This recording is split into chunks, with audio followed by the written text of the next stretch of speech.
Mobility is the lifeblood of our communities, the essential connector that links people and countries to a better future. All around the world, transport systems have been moving record amounts of people and goods. But at what cost? Transport is now the second biggest global contributor to greenhouse gas emissions. But transport systems are also directly affected by growing climate risk.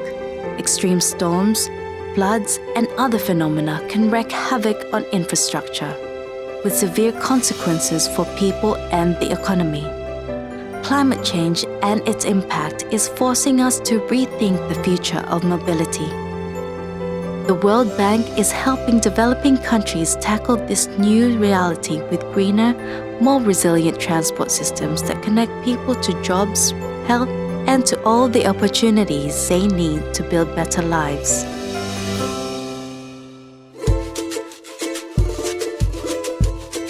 As in other major cities, the residents of Quito, Ecuador, rely mostly on private cars or diesel buses to get around, and many of them spend a good portion of their time stuck in traffic.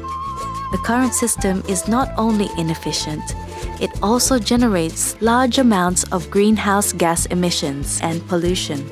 To change this, the World Bank is co-financing a new metro line, the first metro in Quito and all of Ecuador.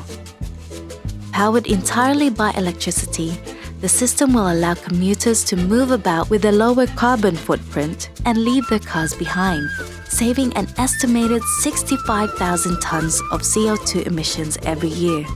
The line will eventually carry almost 400,000 passengers every day, connecting them to jobs, education, healthcare, and other essential services. The Quito Metro is just one of many examples showing how modern urban transport can boost economic productivity and improve people's lives, while preserving the environment. But curbing emissions through cleaner transport is only one part of the solution. Climate change is already here, and its impact on transport networks can be devastating. In 2019, cyclones Idai and Kenneth devastated Mozambique.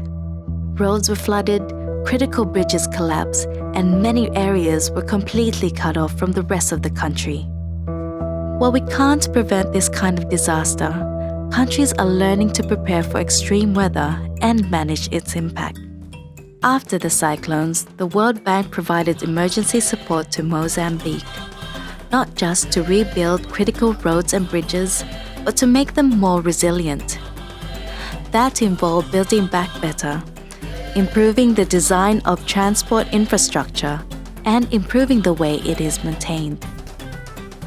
Thanks in part to those efforts, economic activity is back on track.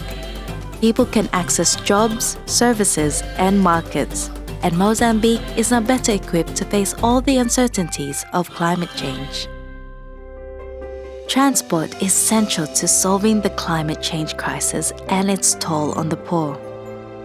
By changing the way we move, we can lower global emissions, minimize the impact of disasters, and we can create a better future for people and the planet.